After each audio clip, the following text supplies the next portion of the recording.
sekalian, salam berjumpa kembali setelah sekian lama kita berlibur dan saya ingin kita kembali refresh beberapa eh, pelajaran yang sudah kita lalui tanpa terasa sudah kurang lebih 5 bulan ya, 5-6 bulan kalau tidak salah. Oke, dari awal kita sudah belajar topik yang pertama itu mengenai masalah ujian atau penderitaan. Mengapa kita mengalami ujian atau penderitaan? Nah, pada prinsipnya eh, itu ujian dari luar merupakan pemicu terhadap apa yang sebenarnya ada di dalam hati kita. Jadi ujian eksternal, penderitaan eksternal itu mengungkapkan bagaimana keadaan kita secara internal. Nah, topik pertama mengenai ujian atau penderitaan ini kita sudah lewati selama 6 sesi yang dibagi oleh Pak Philip dalam pikiran, permintaan, perasaan, perkataan, dan sikap percaya. Kemudian berikutnya di topik yang kedua membahas mengenai masalah integrasi iman yang juga 6 sesi kalau kita tidak lupa yaitu mengenai masalah sikap memandang muka ya.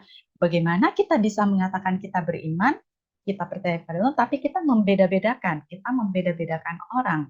Itu karena apa? Kita gagal berada atau melihat bahwa kemuliaan Tuhan Yesus, Allah kita, yang lebih utama yang menjadi tolak ukur kita.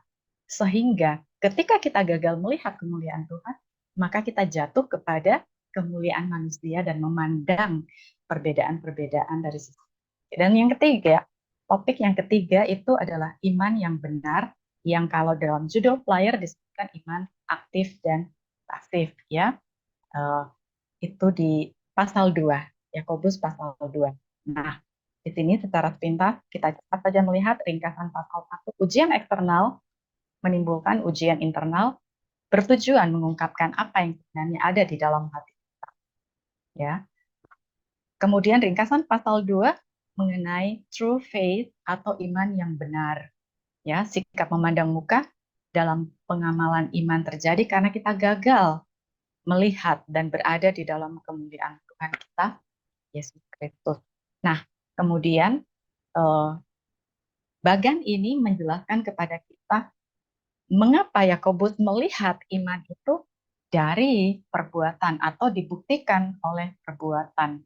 Nah, di sini kalau kita lihat dibandingkan dengan Rasul Paulus yang melihat iman itu sebagai dasar, sedangkan Yakobus melihat perbuatan itu adalah bukti daripada iman kita. Nah, kemudian sepanjang pasal 2 sudah dibahas 10 sesi dengan terakhir ditutup contoh-contoh dari iman Abraham dan juga Rahab yang dikatakan kedua ini berbeda gender, berbeda asal usul, berbeda dalam segala hal, tetapi ini dibuktikan bahwa iman bukan hanya milik bangsa Israel, bukan hanya milik pria, tetapi juga semua gender dan semua bangsa. Dan itu dikatakan iman yang dibuktikan dengan perbuatan. Banyak sekali hal-hal yang mutiara-mutiara yang dalam yang sudah dibagikan oleh Pak Philip di dalam 22 sesi yang sudah kita lewati selama ini, dan semuanya terekam dengan baik di YouTube. Bapak Ibu bisa mengulang, mendengarkan kembali, dan saya juga sudah menyimpan semuanya rekaman-rekaman ini. Dan kalau kita lihat ternyata banyak sekali hal-hal yang kita petik di mana kitab Yakobus kaya yang akan membuat kita bukan hanya bertumbuh dalam iman, tetapi bertumbuh menjadi dewasa di dalam iman. Dan selanjutnya kita akan masuk ke pasal yang ketiga dan saya serahkan kepada Pak Philip Suciadijia. Silakan Pak Philip. Terima kasih. Mungkin Bapak Ibu ada yang ingin kesaksian terlebih dahulu? Ada update bagaimana teman-teman? Termasuk Bu Iin ada yang update kesehatan selama setelah 2 minggu ini kita tidak berjumpa. Pak Pontas tetap kelihatan segar, apalagi dengan rambut yang baru, luar biasa. Bagaimana Bu Iin? Ada update? Perkembangan Ibu?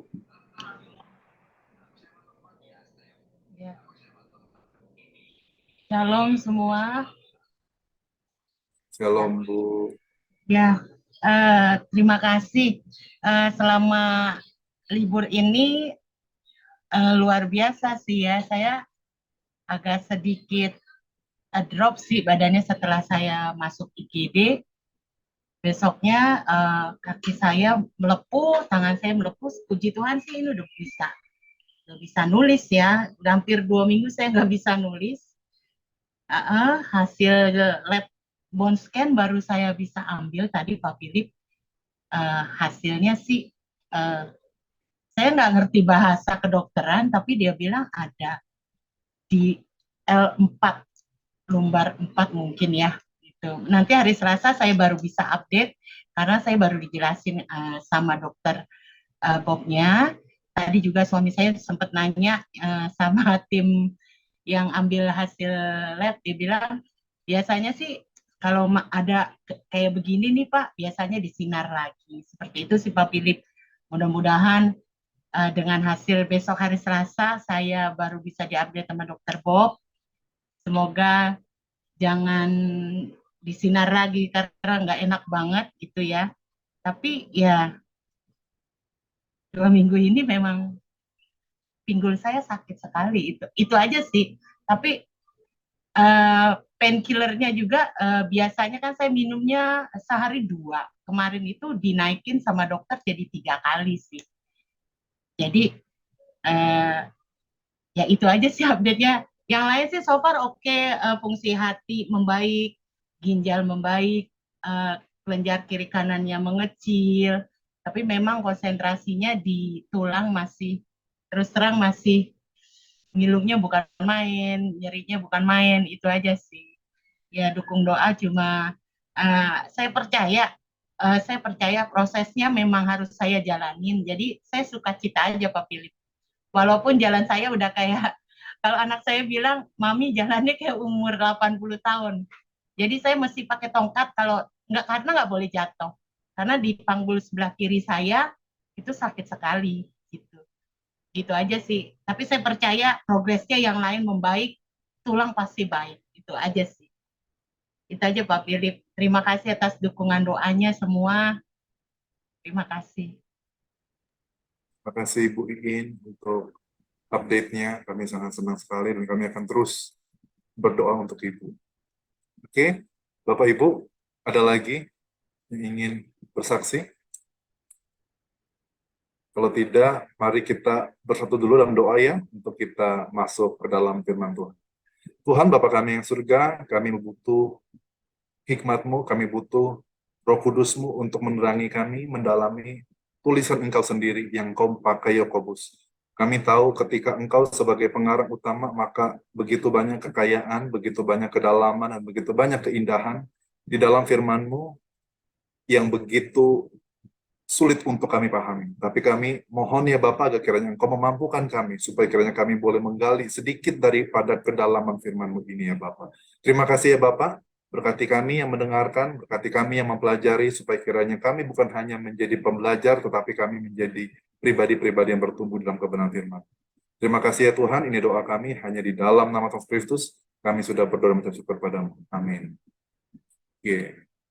Bapak Ibu, sekarang kita akan masuk ke dalam pasal 3. Jadi ada beberapa hal saudara sekalian. Jadi saya pikir ada baiknya juga ya disampaikan oleh Yayasan Obat Emas Indonesia.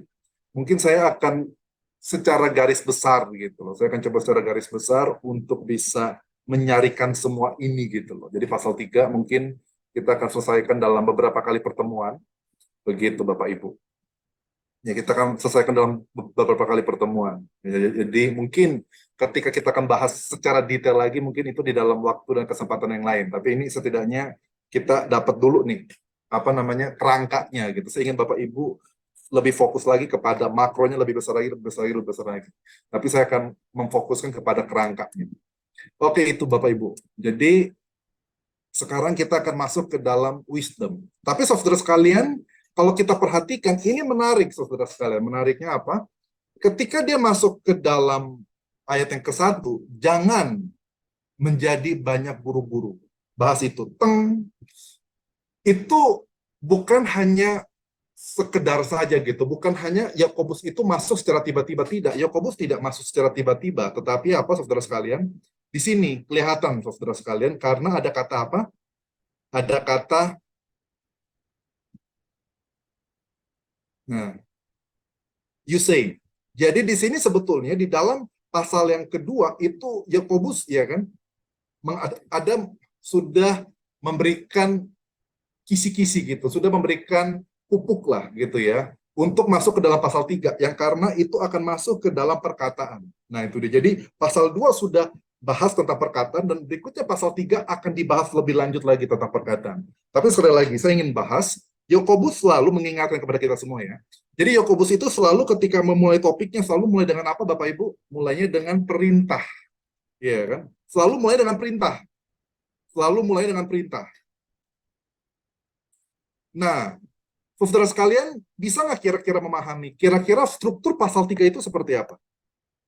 Kira-kira. Ini kira-kira aja, maksudnya yang seperti yang kita sudah pelajari pasal 1, pasal 2. Itu strukturnya apa, saudara sekalian? Selalu bahasnya apa, Bapak Ibu? Eksternal dulu, betul ya? Kemudian baru masuk ke internal. Selalu seperti itu. Nah, pasal 2 saya kemarin nggak kasih tahu, tapi mungkin ada yang udah ketemu jawabannya belum? Kenapa perintah pasal 2 di dalam pasal 2 yang pertama, kamu jangan mengadakan dosa, iya kan? Perbedaan. Terus berikutnya alasan-alasan ini kok justru bahasnya iman begitu. Alasan-alasan terakhir ini di dalam ayat 23, 24, 25, 26 itu bahasnya tentang iman. Menurut Bapak Ibu bagaimana ini? Nyambung nggak kira-kira gitu ya? Kira-kira nyambung nggak sih? Iya kan? Bahasnya ini pertama kali pasal 2 itu bahasanya kamu jangan ada dosa, pilih kasih. Tetapi akhir pasal 2 itu bicara tentang iman. Menurut Bapak Ibu, koneksinya apa sih? Kira-kira menurut Bapak Ibu gimana koneksinya? Ada yang sudah mencari jawabannya? Pak Ponta sudah tahu jawabannya. Kenapa nggak nyambung? Pasal 2 dimulai dengan jangan dosa pilih kasih. Akhir pasal 2 diakhiri dengan iman pribadi. Nggak nyambung ya? Gimana Pak Pontas? Ya, kan eh, kemarin Bapak mengatakan bahwa apa yang diajarkan Alkitab itu sebagai dasar, apa yang terjadi di luar itu muncul karena yang dari dalam, gitu. Jadi apa yang diimani dari diri seseorang, maka itu muncul dari keluar dari apa yang dilakukan. Itu menurut saya itu. Oke. Jadi begini Bapak Ibu. Saya tidak akan bisa membahas pertanyaan-pertanyaan ini lebih dalam lagi, tapi begini. Bapak Ibu pikirkan baik-baik, ini penting sekali Bapak Ibu, catat baik-baik ya. Kalau misalnya nggak ngerti statement ini, jadi saya sekarang untuk pertemuan-pertemuan ke depan ini saya akan main statement. Satu statement saya akan menjelaskan, kalau misalnya Bapak Ibu tidak mengerti, masuk ke statement itu. Jadi saya tidak akan bahas kupas tuntas lagi gitu. Saya akan masuk ke dalam statement-statement ini, saripatinya. Jadi begini Bapak Ibu, saya catat ya. Bapak Ibu catat ya, iman itu bersifat apa? Personal, betul ya? Imannya Pak Pontas, betul ya? Imannya Pak Pontas itu kan bersifat personal, setiap dari kita, betul ya? Bapak Ibu, betul ya? Tapi Bapak Ibu, iman secara personal, ini dia. Bapak Ibu harus perhatikan baik-baik. Iman secara personal, tetapi hasil dari iman itu bersifat apa? Komunal. Perhatikan baik-baik. Contohnya apa? Rahab. Ketika dia beriman, dia menjadi berkat buat apa? Buat messengersnya. Ketika Abraham beriman kepada Tuhan, meskipun dia dapat berkatnya, ya kan, tetapi itu akhirnya menjadi kesaksian. Perhati nggak Bapak Ibu? Iman kita secara personal, meskipun itu bersifat pribadi, bersifat personal, bersifat hanya kita saja, tetapi hasilnya itu, iman itu pasti akan menghasilkan perubahan untuk komunitas kita, akan mempengaruhi jemaat kita, akan mempengaruhi orang banyak. Jadi meskipun iman itu bersifat pribadi, tetapi itu ujungnya pasti hasilnya, muaranya, itu akan bersifat mempengaruhi banyak orang, akan menjadi berkat bagi banyak orang. Jadi saudara sekalian ngerti ya, kenapa pasal 2 dimulai dengan Kamu jangan pilih kasih. Bersifat pilih kasih itu kan bersifat komunitas. Iya kan? Komunitas. Yakobus ingin mengatakan kalau kamu ingin memiliki komunitas yang baik, itu sebetulnya harus bersifat apa? Personal. Kamu itu ujung-ujungnya apa? Memang secara eksternal itu memang komunitas, itu luas. Tetapi kalau kita telusuri sampai dalamnya, ya kan seperti konseling, sampai kita masuk ke dalam internalnya, sebetulnya apa? Itu iman. Sebetulnya iman itu tidak pernah berhenti di dalam dirimu sendiri. Iman itu tidak pernah berhenti di dalam hatimu sendiri. Imanmu itu tidak pernah berhenti di dalam hidupmu sendiri. Imanmu itu akan terpancar, akan keluar menjadi berkat bagi banyak orang. Bukan hanya satu orang, tapi juga dua orang. Bukan hanya satu komunitas, tetapi dua komunitas. Bukan hanya komunitas, tapi juga termasuk banyak orang yang mendengarkan. Semua orang yang mendengarkan. Bapak Ibu perhatikan ya, iman itu selalu bersifat dahsyat. Iman itu meskipun, sekali lagi, bersifat pribadi, tetapi manifestasinya, hasilnya, tujuannya itu akan bersifat global. Nah itu dia Bapak Ibu. Jadi bukan bersifat personal, jadi bersifat global. Jadi kesimpulannya gini, kalau kehidupan kita di tengah-tengah masyarakat, di tengah-tengah gereja, secara global kita memiliki kehidupan yang bermasalah, kesimpulannya apa? Ada disconnected, imanmu juga bermasalah. Ngerti nggak Bapak Ibu? Lihat ya, pasal 2 dimulai dengan global, dengan hubungan dengan sesama. Karena apa? Kenapa hubungan tapi akhirnya itu bukan diakhiri dengan hubungan sesama, tetapi dengan iman, hubungan pribadi dengan Tuhan. Kesimpulannya begini, kalau hubungan kamu dengan Tuhan bermasalah, hubungan kamu dengan orang lain pasti bermasalah. Simpel aja kayak gitu. Simpel Bapak Ibu, kalau hubungan kita dengan Tuhan bermasalah, hubungan kita dengan suami kita bermasalah, istri kita bermasalah, anak kita bermasalah, semuanya bermasalah. Jadi makanya saya bilang, bukan saya yang bilang sih, Yakobus, kamu itu jangan mengusahakan dulu memperbaiki hubungan kamu dengan dia betul, tapi kamu harus balikin dulu ke core-nya. Core-nya itu apa? Hati kamu, hati iman kamu bermasalah. Karena iman yang baik akan menghasilkan hubungan yang baik. Iman yang benar akan menghasilkan hubungan yang benar. Tapi kalau kamu sama Tuhan aja hubungannya babak belur, kamu jarang baca Alkitab, kamu jarang bolong-bolong, kamu jadi orang Kristen yang nggak jelas begitu kan? Memang penganut agama Kristen, tetapi hubungannya itu nggak pernah konsisten, nggak pernah berjuang untuk Tuhan begitu kan? Berjuang untuk Tuhan seperti apa? Abraham berjuang untuk Tuhan. Iya kan? Dia korbankan anaknya, dia berjuang, dia memperkorbankan segalanya untuk Tuhan. Jadi kalau kita sudah memiliki komitmen, kita sudah memiliki pengorbanan kasih yang begitu dalam dengan Tuhan, maka hubungan dengan sesama itu akan indah. Nah itu dia, kalau hubungan saudara dengan Tuhan macet, hubungan dengan sesama macet. Kalau hubungan saudara dengan Tuhan tertati-tati, pasti hubungan dengan suami istri pun juga tertati-tati. Nah itu Bapak Ibu ya. Ngerti ya? Kenapa pasal 2 dimulai dengan komunal? Tapi kemudian di akhir pasal 1, di pasal 2 itu dimulai dengan pribadi bersifat personal. Ngerti ya Bapak Ibu ya? Nah itu Bapak Ibu. Jadi saya kasih ini namanya makro. Penjelasan makro analisis. Sampai sini Bapak Ibu ada pertanyaan? Nggak ada ya. Lanjut dulu nih Bapak Ibu. Ini kita masuk nih sekarang ke wisdom. Ya kan Bapak Ibu? Nah sekarang saya mau nanya nih. Menurut Pak Pontas dan Pak Jolion, sama-sama orang Batak ini ya. Sesama Pak Pontas Gultom, Pak Jolion. Ya kasih lelahi. Nah saya mau nanya ini. Menurut Bapak-Bapak, ayat 1 itu eksternal apa internal?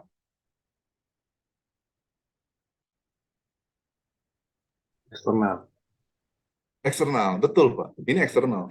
Jadi jangan Bapak Ibu langsung mikir, oh ini jangan menjadi guru. Bapak Ibu jangan mikir, oh berarti kita nggak menjadi guru. Bukan Bapak Ibu. Persoalan utamanya itu bukan guru. Ingat ya Bapak Ibu ya. Yakobus itu bukan, sekali lagi, Yakobus itu dia itu.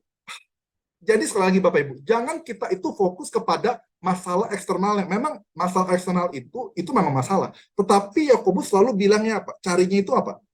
Masalah eksternal ini selalu menunjukkan masalah internal kamu.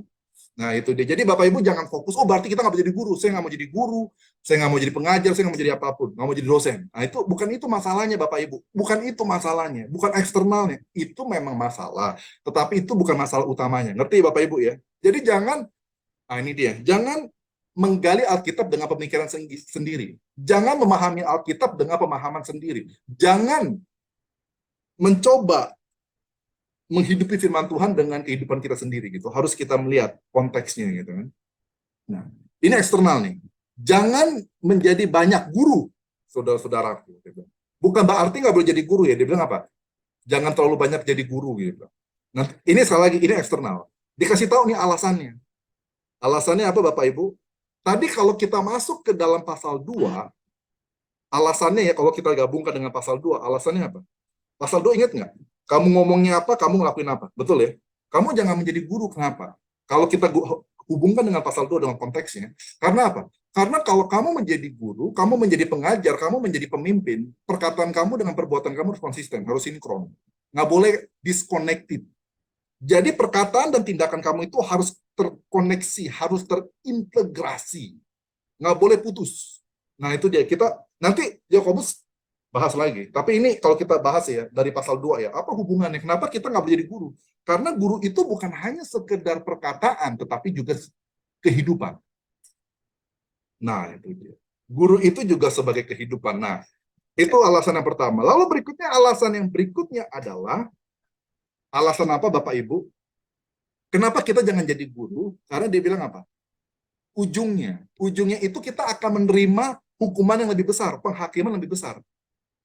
Karena apa? Semakin tinggi posisi kita, maka akan semakin tinggi kriteria yang Tuhan berikan bagi kita. Semakin tinggi kedudukan kita, akan semakin tinggi juga tanggung jawabnya kita. Dan semakin tinggi pelayanan kita, akan semakin tinggi juga tuntutan Tuhan dalam kehidupan kita. Jadi itu dia. Tujuannya itu. Dia bilang, kita ada alasan masa depan. Kita, dia bilang, kita akan. Jadi saudara sekalian, ini harus hati-hati Bapak Ibu. Iya kan? Jadi dikatakan apa? Hei, kamu jangan banyak di antara kamu pengen jadi guru. Kenapa? Karena ke depannya, ujungnya, masa depan kamu semakin kamu itu mengajar, ya kan, jadi pengajar, kamu semakin memiliki status yang tinggi, ya kan, kamu juga akan mendapatkan tuntutan tanggung jawab hukuman yang lebih tinggi. Yang besar. Nah, itu dia. Ya kan? Lalu berikutnya, itu masalah alasan apa Bapak Ibu? Masa depan. MD ya. MD itu masa depan, bukan majelis daerah Bapak Ibu. Lalu berikutnya dikatakan apa? Ini ada pengendalian nih. Nah, ini dia. Ya kan? Ini masalah masa depan. Karena semua Bapak Ibu, karena semua orang ini jatuh di dalam banyak hal. Semua orang Pak, Bapak Ibu. Siapapun kita, pria, wanita, tua, muda, kita jatuh di dalam banyak hal. Banyak. Semua kita jatuh dalam banyak hal. Dikatakan apa? Dia bilang if. Yakobus mengatakan, kita semua kenyataannya kita jatuh dalam banyak hal. Tapi kalau kita nggak jatuh, ya kan? Kalau kita tidak tersandung atau terjatuh di dalam apa? Perkataan. Bukan dengan tindakan, tapi perkataan. Menurut Yakobus, ini dia. Menjaga tindakan termasuk juga perkataan itu sama-sama sulit. Bapak Ibu perhatikan ya. Dikatakan apa? Orang yang tidak tersandung di dalam perkataan, dia adalah manusia yang sempurna. Dia menyindir gitu loh. Ya kan, kamu manusia yang sempurna. Ya kan? Kenapa manusia yang sempurna? Karena manusia yang sempurna ini mampu, Bapak Ibu, mengekang seluruh tubuhnya. Jadi, apabila seseorang mampu mengendalikan kata ya, maka orang itu akan mampu mengendalikan seluruh kehidupan. Nah, itu dia Bapak Ibu. Oke. Nah, ini saya nggak bahas nih Bapak Ibu ya, ayat-ayat ini nih, karena keterbatasan permintaan sponsor, bukan sponsor, maksudnya yayasan gitu kan, Yayasan Informasi Indonesia, penyelenggara, maka saya tidak akan bahas ini. Tapi Bapak Ibu bisa baca sendiri. Nanti ini saya kasih semua kok. Nah, jadi Bapak Ibu dikatakan, kata, kalau kita bisa mengendalikan kata, maka kita bisa mengendalikan seluruh hidup kita. Pikiran kita, hati kita, perasaan kita, semuanya begitu. Kita bisa mengendalikan. Dia bilang, oh ini susah. Nah, coba Bapak Ibu, kemudian dia kasih contoh. Kenapa gitu kan? Kalau orang yang bisa mengendalikan perkataan, dia bisa mengendalikan seluruh tubuh. Perhatikan. Coba dia bilang, kasih ilustrasi. Dia kasih ilustrasi Bapak Ibu. Ilustrasinya apa? Pertama, dia kasih ilustrasi makhluk hidup. Yang kedua, benda mati. Nah, makhluk hidup dengan benda mati sama-sama memiliki kesamaan. Makhluk hidup ini dikasih siapa? Kuda. Kuda-kuda, dia bilang. Kuda itu binatang yang termasuk kuat, betul ya? Binatang yang kuat, binatang yang cepat, binatang yang lincah, binatang yang spektakuler. Kuda, bilang gitu kan. Tapi kalau kuda lagi marah, itu susah dikendalikan. Iya kan? Jadi kuda ini kuat sekali, digambarkan sebagai binatang yang kuat, binatang yang gagah, binatang yang wah gitu loh. Dan kuda itu kenapa dipilih kuda Bapak Ibu? Karena kuda itu dipakai sebagai apa Bapak Ibu? Sebagai apa Bapak? Ada yang tahu nggak? Kuda itu dipakai untuk apa? Perang. Betul. Jadi dipakai untuk perang. Jadi kan kita perang itu kan nggak pakai anjing. Kita nggak mungkin naikin anjing. Enggak, kita nggak mungkin juga naikin apa kucing gitu. Kita pas pakainya kuda begitu kan. Kita bukan pakai jerapah begitu kan. Ketinggian, naiknya susah gitu. Terus jadi kita naiknya yang kita pakai kuda karena ini merupakan lambang peperangan, lambang kemenangan, lambang perjuangan gitu. Jadi sengaja bahkan sekali lagi Yakobus itu teliti. Ketika dia memilih Abraham ada maksudnya. Ketika dia memilih apa si Hagar lagi si siapa Rahab ada maksudnya juga. Ketika dia memilih ini juga apa namanya? Ketika dia memilih binatang yaitu secara khusus di sini kuda ada maksudnya juga. Karena ini peperangan gitu, binatang pertempuran, binatang peperangan yang maju terus. Tetapi meskipun dia kuat, meskipun dia binatang peperangan, ini dia. Kita bisa mengendalikan mereka. Kalau apa Bapak Ibu? Kita bisa mengendalikan mereka. Bahkan bukan hanya membuat mereka taat dengan kita, bahkan kita bisa kendalikan, betul ya? Bayangkan kuda begitu kuat, kita bisa kendalikan. Kalau kita pakai apa namanya? Apa itu? Bridle, apa cangkang ya? Apa namanya? Itu pokoknya. Kekang. Kekang, betul. Kita pakai kekang gitu, bukan cangkang. Cangkang itu apa ya?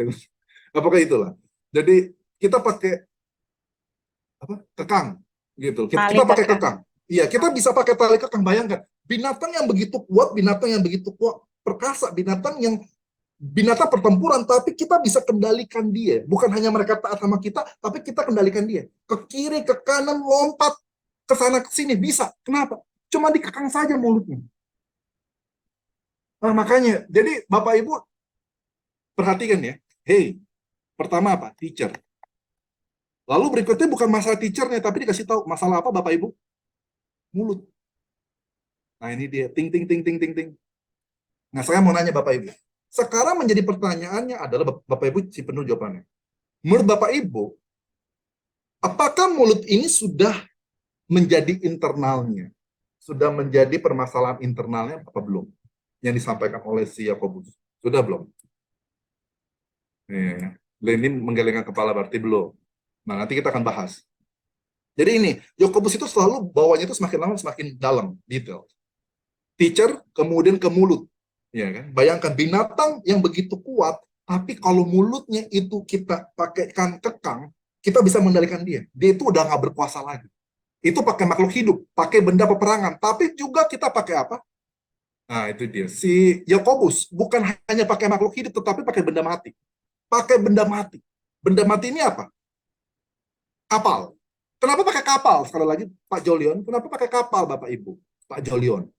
Kenapa pakai kapal? Kenapa ilustrasinya yang disampaikan oleh si Yakobus dia pakai kata kapal? Kenapa pakai kapal di sini? Kenapa nggak bilang pesawat tempur? Belum ada, Bapak. Betul, itu betul, Pak. Betul, jawabannya betul. Betul. Kenapa nggak Jadi, pakai pesawat tempur? Karena memang belum ada. Tapi kenapa iya, dia pakai kapal? iya karena kalau kuda itu angkatan darat, kalau kapal angkatan laut. Betul. Itu jawabannya itu. Itu jawabannya betul. Jadi Yakobus itu begitu apa ya? Dia nggak asal pilih kata loh. Dia tuh pinter sekali gitu. Jadi gini, hey, kamu mau pakai senjata di darat, itu apa senjatanya tanda kutip ya? Kuda, itu pun bisa dikendalikan pola mulutnya. Iya kan? Bahkan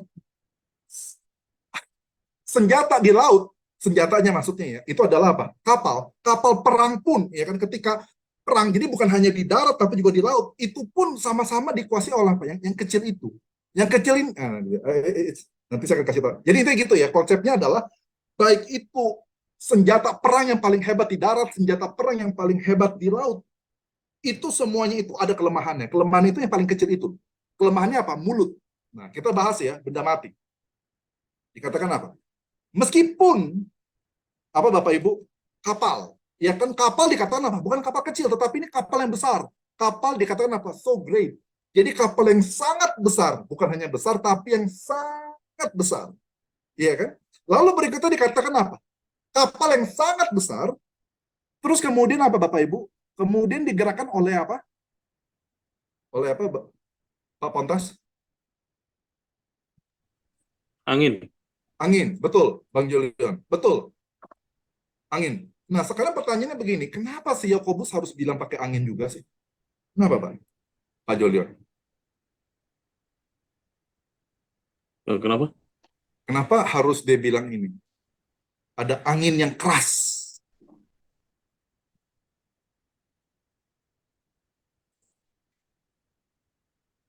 Kenapa dia harus ada kata-kata angin yang keras ya? Karena ship dia ya, menunjukkan kapalnya juga. Jadi sebetulnya kenapa dia, ini dia. Saya mau kasih lihat ya, secara keseluruhan ini. Ilustrasi ini ayat yang ketiga empat. Ayat yang ketiga empat, ayat yang ketiga empat itu sebetulnya berbicara apa? Ayat yang ketiga itu bicara tentang daratan, betul ya? Daratan itu siapa? Udah. Lalu kita bicara tentang apa Bapak Ibu? Lautan. Ya kan? Ada di lautan. Di lautan itu siapa Bapak Ibu? Kapal. Tapi juga ada bicara tentang apa? Pertempuran tanda kutip ya. Ini di udara, yaitu apa? Angin besar. Angin yang keras. Bapak Ibu perhatikan nggak? Jadi Yakobus itu masuk langsung ke dalam tiga aspek. Yang di atas sana, yang di udara, di langit, tapi juga ada di daratan, termasuk di lautan. Semuanya itu Bapak Ibu. Itu kalah dengan satu yang paling kecil. Yang paling kecil itu kalah. Nah, itu dia menarik Bapak Ibu ya. Ini dikendalikan semuanya gitu kan. Daratan yang ada di kuda gitu kan, itu dikendalikan oleh cangkangnya. Lautan di kapal itu dikendalikan oleh apa? Oleh apa Bapak Ibu? Oleh kemudinya. Termasuk udara gitu yang begitu kuat, apalagi udara yang lagi ngamuk gitu kan. Ini udara sih salah.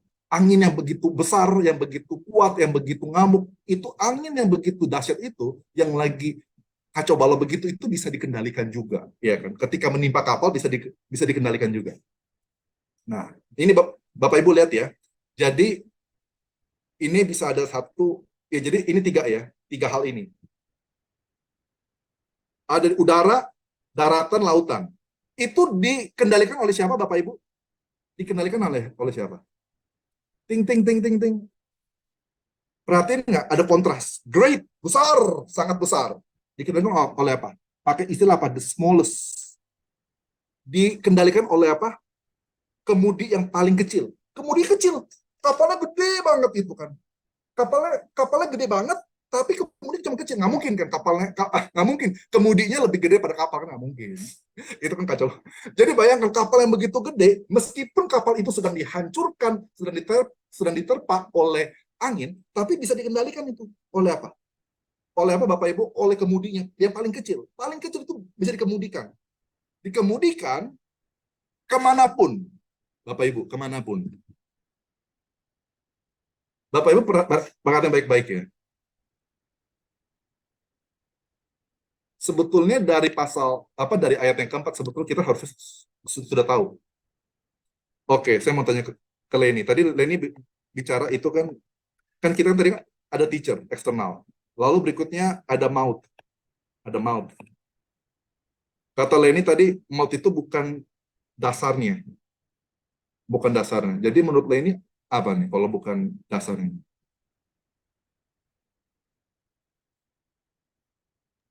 Kalau kita lihat di ayat-ayat selanjutnya kan dia memberitahukan tentang sumber ya Pak ya. Dia Sumbernya apa? memberikan contoh kayak air tuh sumbernya nggak mungkin. Jadi maksudnya Jadi apa? dia belum selesai ngomong di sini. Jadi sumbernya itu ya di hatinya mereka sendiri. Saya belum ketemu kata-katanya yang tepat ya Pak, karena saya sedang. Betul, jawabannya di sini sih. Sebetulnya sudah Yakobus itu simple sih, maksudnya gini.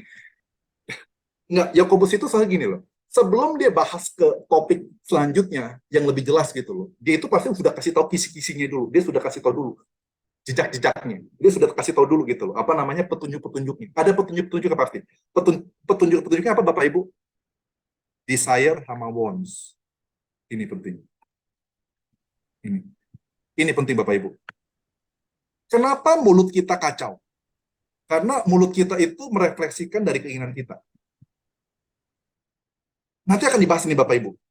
Ini menarik sekali Bapak Ibu. Keinginan itu menjadi masalah. Mana nih? Di sini nih Bapak Ibu. Iya kan? Pasal 4, bahkan nyambung ke pasal 4, Pak Pontas. Kita itu mintanya apa? Memuaskan keinginan kita. Kita ada konflik. Kenapa Bapak Ibu? Kita konflik kenapa? Karena kita ada desire. Ting, ting, ting, ting, ting, ting, ting. Bapak Ibu sekali lagi, bukan masalah mulutnya Bapak Ibu, bukan masalah mulut, tapi masalah hatimu itu yang kacau. Desire-mu itu kacau. Kamu banyak maunya, kamu mau ini, mau itu. Ketika kamu nggak dapat apa yang kamu inginkan, kamu tidak dapat apa yang kamu ekspektasikan, kamu tidak dapatkan apa yang kamu harapkan, kamu jadi masalah. Iya kan? Mulut kamu jadi kacau, hidup kamu jadi kacau, kamu membunuh kamu. Bapak Ibu perhatiin nggak? Dari dalam itu loh Bapak Ibu. Perhatiin nggak? Teng, teng, teng, teng, teng, teng. Ini nyambung Bapak Ibu ke pasal 4. Makanya saya udah kasih tahu tuh jawabannya, pasal 4. Udah, ini masalahnya gitu, the desire of the pilot wants. Jadi ditegaskan ada desire-nya gitu. Bukan, mulut itu memang kacau, tapi mulut itu merupakan refleksi dari apa? Dari desire kita. Mulut itu merupakan refleksi daripada apa? Wants-nya kita. Itu refleksinya. Nah, Bapak Ibu, ini masuk ke dalam nanti apa? Di dalam ayat yang ke-11 dan 12 itu dia. Nah, itu dia Bapak Ibu, perhatiin ya. Ini Yakobus, Bapak Ibu harus ketika menggali Alkitab harus seperti ini gitu, detail. Lihat, oh iya ya. Kenapa disebutkan ini? Kenapa ya? Nah, tapi ini dia sudah kasih tahu nih kisi-kisinya nih. Dia sudah kasih tahu petunjuknya, tapi ini belum menyeluruh Bapak Ibu. Masih belum menyeluruh. Oke? Sampai sini sudah jelas ya. Kita langsung masuk lagi Bapak Ibu. Kita masuk ke itu dia. Jadi kesimpulannya apa? Hey, kenapa kita jangan jadi guru? Ya kan? Karena dikatakan apa? Karena susah sekali mengendalikan mulut. Kamu bisa nggak mengendalikan mulut? Kamu bisa nggak mengendalikan kata-kata? Kalau kamu bisa mengendalikan mulut, maka kamu bisa mengendalikan udara, kamu bisa mengendalikan daratan, kamu bisa mengendalikan lautan. Semuanya begitu. Kesimpulannya apa? Kamu nggak bakal bisa. Begitu. Jadi ngerti ya? Makanya kamu jangan banyak jadi guru, karena ini mulut kamu. Gitu. Mulut kamu itu berbahaya gitu loh. Mulut kamu itu lebih berbahaya daripada apa namanya di luar sana gitu loh. Apa namanya di udara, di daratan sama di lautan gitu. Jadi peperangan di daratan aja bisa kalah dengan mulut. Peperangan yang ada di lautan bisa kalah oleh mulut. Peperangan yang di darat pun bisa kalah oleh mulut. Bapak Ibu perhatiin ya. Nah, itu dia. Tapi bukan masalah mulutnya itu dia. Nanti bukan hanya masalah mulut, tapi masalah keinginan kamu yang bermasalah. Nanti itu dia. Nanti akan dijelaskan lagi. Tapi sekali lagi ya, alasannya kamu jangan jadi, kita masih masuk level yang kedua ya. Ini kita masih masuk ke level kedua nih. Ini kan teacher ya. Level pertama teacher. Iya kan? Ini masih eksternal nih. Iya kan teacher nih. Eksternal. Terus kemudian ini mulut. Kalau mulut ini eksternal, ya tengah-tengah lah, internal. Jadi middle, di middle. Ini kita masih bicara yang di middle. Yakobus masih bicara yang middle. Lalu berikutnya dikatakan apa? Kenapa kamu nggak boleh jadi guru? Apa? Jangan banyak kamu jadi guru, bukan nggak boleh jadi guru ya. Jangan banyak mau jadi guru. Kenapa? Karena kamu itu nggak bisa mengendalikan mulut kamu. Kalau kamu bisa mengendalikan mulut kamu bisa mengendalikan alam semesta. Itu yang pertama. Lalu berikutnya, alasan berikutnya adalah masalah dampak. Nah, ini dia. Pak Kontas, perhatiin ya. Lidah. Betul ya? Lidah itu apa? Dikatakan apa? Small member. Betul ya Bapak Ibu ya? Lidah itu kecil. Cuman kecil kok. Tetapi perhatiin ya. Lidah itu apa? Apa yang dilakukan di sini lidah itu? Lidah itu bermegah. Meskipun dia kecil gitu, nggak kelihatan. Lidah kan nggak kelihatan kan? Kecuali kita keluarin. Lidah itu sehari-hari tuh kita nggak kelihatan. Ngomong pun aja kita di dalam. Makan aja kita di dalam. Nggak kelihatan gitu. Tapi meskipun dia kecil, nggak kelihatan, tetapi dia, dampaknya luar biasa. Dia bisa bermegah terus, Bapak Ibu. Ya. Bisa bermegah. Perhatikan Bapak Ibu, dikontraskan. Lidah yang nggak kelihatan, tapi bermegahnya kelihatan. Lidah yang kecil, Bapak Ibu, small. Tetapi apa? Membanggakan apa? Great things. Lidah itu cuma satu member, cuma satu kan, betul ya Bapak Ibu ya? Pak Jolion, cuma satu nih member nih, small member. Tetapi apa? Dia bisa banyak things. Iya kan? Things dia, banyak. Jadi, lidah yang nggak kelihatan bisa menjadi kelihatan. Lidah yang kecil sekali, tetapi dia bisa bicarakan hal-hal yang besar. Dan lidah itu cuma satu, tapi dia bisa, dampaknya itu banyak sekali, Bapak Ibu. Perhatiin ya. Bapak perhatiin nggak? Yakobus itu, dia itu pintar sekali. Cara dia memilih kata-kata itu dalam sekali, Bapak Ibu. Nah, dan dia komparasikan. Dan lihatlah, ya kan? Api itu kecil, ya kan? Api yang kecil, dia cuma api kecil. Seperti lidah itu seperti api yang kecil. Tapi dikatakan apa? Api yang kecil kemudian membakar Bapak Ibu. Pakai kata negatif, membakar. Membakar apa? Great. Hutang. Jadi kecil, sekali lagi, dikontraskan dengan besar. Ya kan tadi sama kecil, kontrasnya dengan besar. Kecil lagi besar.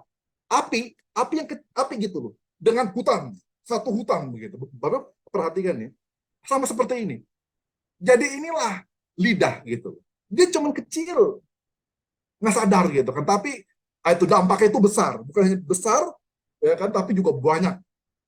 Sampai sini Bapak Ibu. Lalu kita masuk ayat yang ke-6. Dikatakan apa? Dan lidah itu adalah api. Dia bilang, lidah itu api, teng, teng, teng, teng, teng, teng. Lidah itu api. Makanya dia bilang, api. Lalu kemudian coba Leni menerjemahkan. Lidah itu api. Terus apa? Dunia apa itu? Lidah pun adalah api dan ia merupakan dunia kesalahan ya Pak ya, banyak kesalahan. Dalam arti Dikatakan, kejahatan, iya. tapi kesalahan ya. Lalu berikutnya lagi, ini Oh, terjemahkan yang biru-biru ini. lidah terbakar, sedang terbakar ya ini kalau konstruksinya oleh neraka. Maksudnya lidah Terus? sedang terbakar oleh neraka di adalah dipersiapkan di antara, maksudnya di antara tubuh-tubuh kita dan membuat seluruh tubuh kita itu kotor, defiled atau menodai seluruh tubuh kita dan oh my goodness, Kindles. Maksudnya apa ya? Bahasanya itu seperti itu loh Pak. Memicu, ya ampun, memicu the course of life. Jadi memicu semua bagian kehidupan. Nah, saya mau nanya Bapak Ibu ya, kenapa ya Yakobus itu kok begitu negatif ya dengan lidah? Dibilang sebagai dunia kesalahan atau dunia kejahatan. Kemudian katakan lidah dibakar oleh neraka, oleh hell. Kenapa dia bilang? Kenapa dia nggak bilang lidah itu bukan api, tetapi lidah itu adalah seperti air yang menyegarkan? Betul kan? Kan lidah itu tidak selalu negatif. Betul nggak Bapak Ibu? Pernah nggak Bapak Julian berpikir seperti itu? Kenapa kok Yakobus negatif sekali dengan lidah? Kan karena lidah itu juga ada yang positif. Apa lidah itu tidak selalu api, tapi juga bisa air yang menghangatkan, menyejukkan. Dan lidah itu bukan hanya kadangkala memang sebagai apa tuh? Dunia kejahatan, ya kan dikatakan wah dunia kejahatan, tapi kan juga ada lidah itu sebagai dunia yang menyegarkan, dunia kebaikan, betul nggak? Ketika Pak Jolion sedang sedih, terus pakai lidah, kita menasehati Bang Jolion, kita mendoakan Bang Jolion, itu kan bukannya indah lidah kita. Kenapa ini dibilangnya jahat? Sebagai dunia kejahatan. Dan kemudian dikatakan apa? Lidah itu dibakar oleh neraka. Kenapa nggak dibilang lidah itu kemudian diperbaharui oleh surga? Dipakai oleh surga. Kenapa ya? Kok ini negatif sekali nih, Yakobus? Karena pasal 2 ditutup dengan iman yang mati. Jadi dia sedang membahas bagaimana iman yang mati itu, bagaimana lidah itu, kejahatan dunia, kejahatan dari lidah itu terkait dengan iman yang mati tersebut. Ada lagi Bapak Ibu? Silakan. Apa karena tadi dia memakai ilustrasi hutan ya Pak? Jadi maksudnya tadi kan dia ngomong tentang sebentar. Yang hutan tadi di mana ya Pak? Yang ada tulisannya yang Hutan ini, ayat kelima. ayat kelima. Oh, jadi benar-benar. Jadi itu ya, maksud saya Pak. Jadi karena dia memakai kata-kata hutan di ayat kelima, jadi makanya dia memakai kata neraka di ayat yang keenam untuk mengkoneksikan betapa seriusnya hal itu gitu Pak. Tapi kenapa serius itu dalam hal apa? Negatif atau positif? Negatif.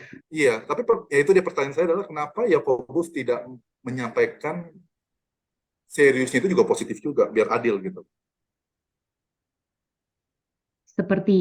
Mungkin seperti Bu Asmita tadi ya, karena kan yang dibahas ini memang eksternalnya yang tidak sama dengan internal Pak. Atau bahkan eksternalnya tidak menggambarkan internalnya juga gitu. Jadi yang menjadi masalah kan internalnya ya Pak ya, makanya itu eksternalnya mengeluarkan yang salah karena internalnya salah. Jadi benar-benar dia mau menggambarkan yang negatifnya karena memang dari pasal 1 itu topik besarnya Pak. Kalau internal mereka tuh kacau, makanya eksternalnya kacau semua. Betul, itu jawabannya itu. Jadi Bapak Ibu sudah mantap ya, sudah paham gitu. Jadi sudah ada polanya. Itu betul. Kenapa ini dibilang negatif? Maksudnya kan memang betul, pasti saya yakin nih, ketika kita ketemu Yakobus di surga, kan bisa juga kita lidah itu kan positif, memuji Tuhan, menguatkan sesama, berkhotbah, mengajar, kan bagus juga ya. Tapi itu enggak, Yakobus mengatakan bukan itu konteks saya.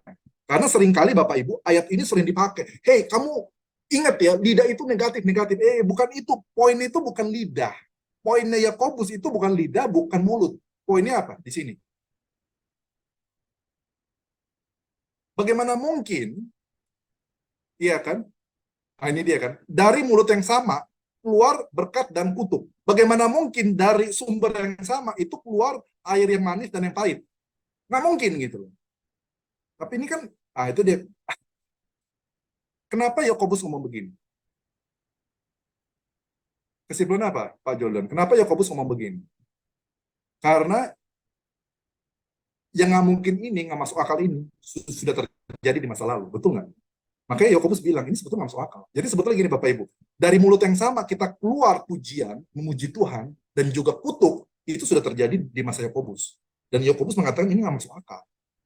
Kamu itu disconnected gitu loh. Kamu itu nggak masuk akal, kamu itu nggak logika. Tapi itulah jadi sekali lagi, topiknya adalah bukan bicara tentang mulut, bukan tentang apa namanya tentang lidah, tetapi dia menunjukkan apa? Lidah dan mulut itu merupakan refleksi dari hati kamu. Sumbernya itu loh, sumbernya. Gitu loh. Ngerti Bapak Ibu ya? Jadi di situ. Jadi sebetulnya ini memang mau menegur, memang ada orang-orang yang bermasalah. Dan yang menariknya apa? Orang yang bermasalah ini adalah apa Bapak Ibu? Teachers. Udah menariknya. Nah ini dia. Jadi orang yang bermasalah ini adalah apa Bapak Ibu? Teachers. Jadi orang-orang yang bermasalah ini tampaknya bukan orang-orang biasa, tetapi yang teachers ini loh bermasalah. Itu dia. Sampai sini Bapak Ibu paham ya? Dan dampaknya dikatakan apa? Dampaknya ini luar biasa sekali. Dari yang kecil bisa sampai yang besar. Iya kan? Dari yang kecil bisa besar. Lalu berikutnya apa? Nah ini dia. Bapak Ibu ya. Dia yang paling kecil ya kan. Lidah itu kecil. Kemudian dia bisa menajiskan seluruh tubuh. Seluruh tubuh dia bisa menajiskan. Jadi yang kecil ini gara-gara lidah itu bisa satu tubuh itu hancur. Gara-gara lidah, perkataan satu tubuh bisa hancur. Lalu berikutnya gara-gara lidah, ya kan, tanda kutip ya, ini bisa menghancurkan apa? Kehidupan kita. Kehidupan kita bisa hancur dari sekarang sampai ke depan 20 tahun kehidupan kita, 30 tahun kehidupan kita akan datang itu dihancurkan oleh apa Bapak Ibu? Oleh lidah. Gitu. Dan lidah itu muncul dari mana? Dari hati. Ya kan, dari apa yang kamu mau, apa yang kamu inginkan itu. Bapak Ibu perhatikan. Makanya berhati-hati. Kenapa kamu jangan jadi guru? Kenapa? Karena kamu nggak bisa kendalikan lidah. Kalau kamu sediakan lidah, kamu bisa kendalikan semuanya. Kamu bisa kendalikan alam semesta. Dan kenapa kamu jangan jadi guru? Karena kamu hati-hati mulut kamu. Kalau kamu salah ngomong, kamu itu bukan hanya menghancurkan fisik kamu yang sekarang, tubuh kamu yang sekarang ya, tapi juga menghancurkan seluruh kehidupan kamu. Di masa depan itu hancur semua. Hancur semua. Jadi bukan hanya alasan pengendalian diri, tapi alasan juga dampak. Ya. Tapi ini juga masalah apa Bapak Ibu? Kekuatan. Nah, kita lihat ya, masalah kekuatan ini seperti apa sih Bapak Ibu? Masalah kekuatan. Bapak Ibu perhatiin lagi ya, Pak Pontas coba perhatikan. Binatang-binatang yang disampaikan di sini, itu binatang-binatang di mana saja?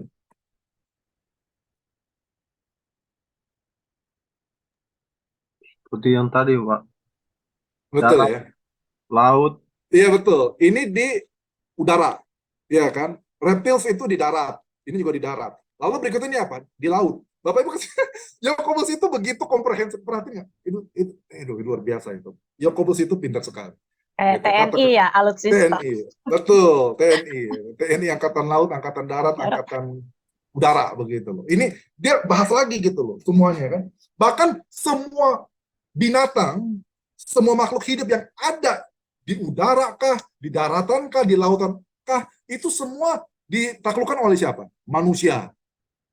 Hanya manusia bisa menaklukkan semuanya, betul ya? Makanya kita makan semuanya. Kita makan binatang yang ada di darat, yang ada di laut, makan udara di darat. Kita makan semuanya Bapak Ibu. Itu hebatnya manusia. Manusia bisa mengendalikan semuanya. Tetapi manusia, dia bilang, tidak ada manusia yang mampu menjinakkan. Perhatiin nggak? Ada istilah jinak, sama semua. Jinakan dirinya sendiri nggak bisa. Manusia, satu tubuh ini nggak bisa menjinakkan apa? Lidahnya sendiri nggak bisa. Nggak bisa. Gitu. Unik ya. Padahal manusia itu bisa mengendalikan alam semesta. Tetapi manusia tidak mampu mengendalikan, tidak ada kekuatan untuk mengendalikan lidahnya. Oh ya kan? Dikatakan apa? Lidahnya itu seperti apa? Restless evil, ya kan? Ini restless ini pengembara gitu kan. Jadi wah ini sekali lagi. Jadi lidah itu menurut Yakobus, lidah kita ya dari hati yang jahat, itu restless. Itu kita itu nggak pernah berhenti, Bapak Ibu. Nggak pernah berhenti lidah kita itu. Kalau kita udah jahat itu, lidah kita itu nggak pernah berhenti. Ada celah sedikit langsung hantam. Ada sedikit hantam, hantam, hantam, hantam. Itu nggak pernah diam dia, mengembara terus. Tapi penjahat yang mengembara. Lidah itu adalah penjahat yang mengembara karena hati. Dan apa namanya, bukan hanya sifatnya dia itu mengembara gitu Bapak Ibu ya, nggak pernah berhenti, tetapi juga penuh dengan deadly poison. Jadi bukan hanya racun, tapi racun yang mematikan Bapak Ibu. Itulah lidah.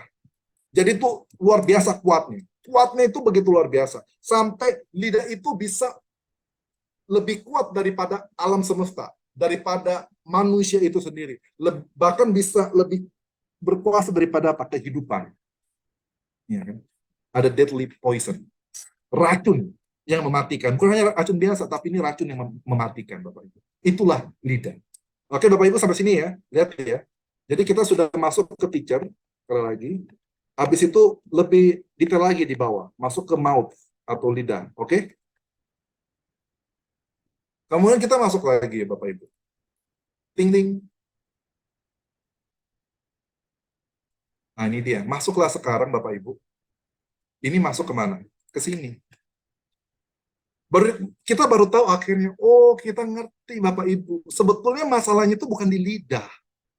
Masalahnya bukan di guru, masalahnya bukan di lidah, tetapi apa masalah di mana? Nah ini dia. Nanti, nah ini dia. Di sini sebetulnya. Yakobus mengatakan ini, dari mulut yang sama, itu bukan hanya ada yang negatif, tapi juga ada yang positif. Keluar. Kamu itu nggak boleh seperti ini. Dari mulut yang sama, kamu kok bisa keluar berkat, kamu bisa keluar kutuk. Kamu bisa keluar pujian, tapi kamu bisa keluar makian. Dari mulut yang sama, kamu bisa keluar kata-kata yang membangun, tapi juga bisa kata-kata yang menghancur. Kok bisa gitu loh? Kamu nggak bisa seperti itu begitu loh. Kamu nggak bisa. Ya kan? Sekali lagi, apa Bapak Ibu, apa yang dikatakan oleh Yakobus? Konsisten. Betul ya? Pasal-pasal sebelumnya, konsisten antara apa?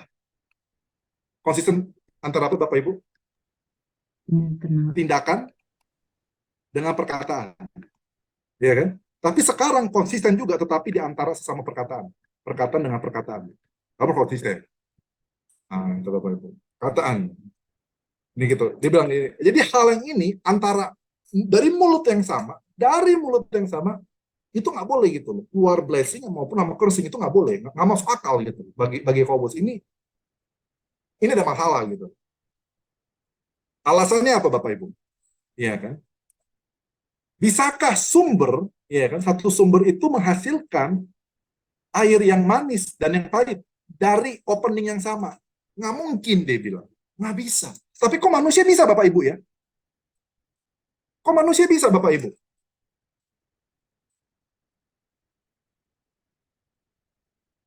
Kok bisa ya? Jadi Bapak Ibu perhatikan nggak? Dari pasal 2 tuh. Dari pasal 2 ya. Ini tentang perkataan nih. Perkataan. Mana? Engkau akan berkata. Iya kan? Engkau berkata.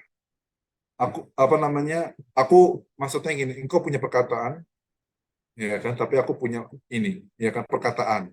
Sekali lagi perkataannya. Mana lagi? Coba ya saya lihat dulu ya.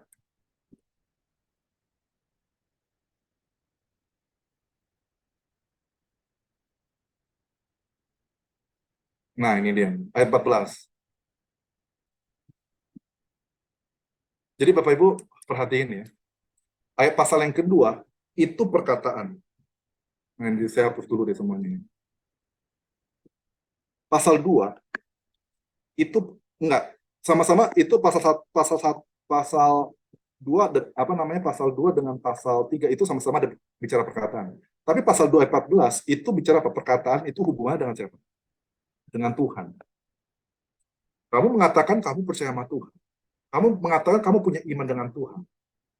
Tapi kok nggak kelihatan ya? Lalu berikutnya pasal 3. Itu juga ada perkataan, tapi perkataan dengan apa Bapak Ibu? Dengan sesama. Iya.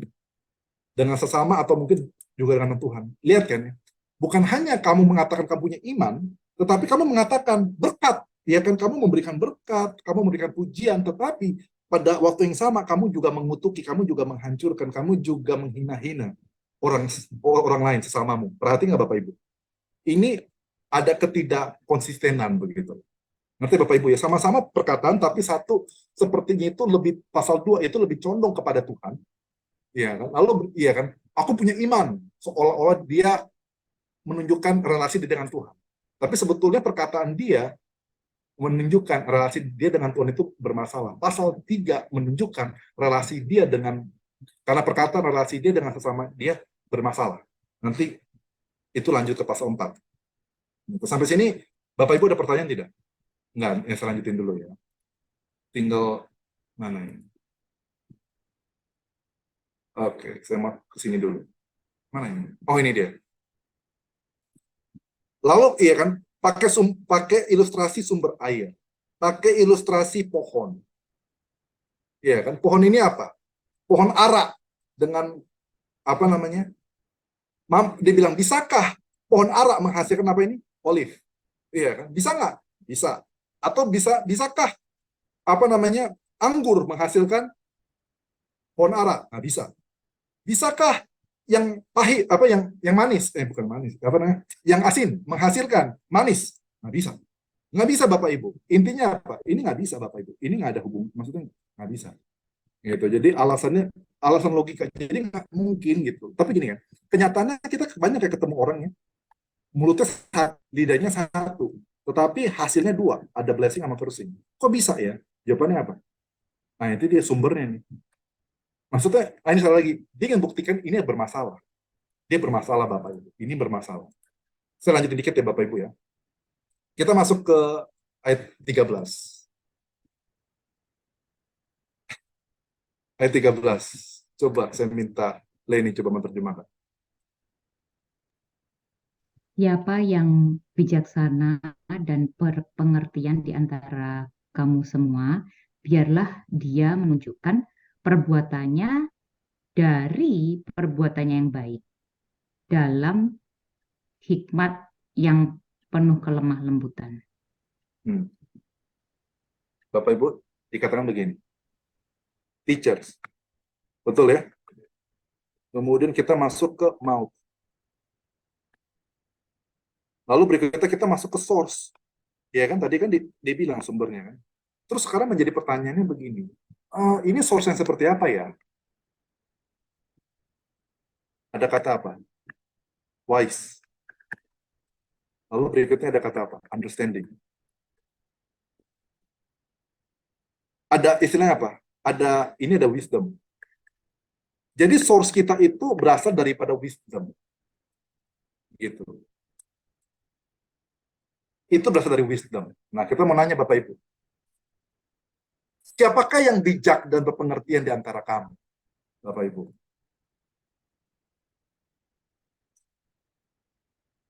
Dikatakan apa? Kalau dia bijak, kalau dia berpengertian, biarkan dia menunjukkan. Perhatian Bapak Ibu, ada kata menunjukkan, seperti pasal 2. Tunjukkanlah, apa namanya, perbuatan-perbuatannya, ya kan, dari sikapnya yang baik. Perhatian nggak Bapak Ibu, ini sama persis gitu kan. Jadi gini, ini dia. Kenapa mulut kamu itu bermasalah? Kenapa tindakan kamu bermasalah? Kenapa? Karena source-nya ini. Source-nya apa? Kamu itu nggak bijak, kamu itu nggak berpengertian. Makanya tindakan kamu nggak berpengertian. Makanya kamu itu buat masalah terus. Karena kamu nggak dewasa, kamu nggak bijak, kamu itu nggak ada understanding. Makanya kamu itu buat masalah terus. Ini. Iya kan, perkataan kamu, tindakan kamu bermasalah. Dan kalau kamu dasarnya aja nggak bagus, ya kan, kamu itu nggak wise, kamu itu nggak bijak, kamu itu nggak dewasa, kamu itu gimana mau jadi guru? Nggak bisa, Bapak Ibu. Nah, itu dia kan. Kamu itu orang jadi guru statusnya, tapi rohaninya masih bocah. Nah, itu dia, masih bocah begitu. Nggak bisa begitu. Itu menjadi sumber permasalahan gitu. Sumber permasalahan, Bapak Ibu. Jadi kesimpulannya apa?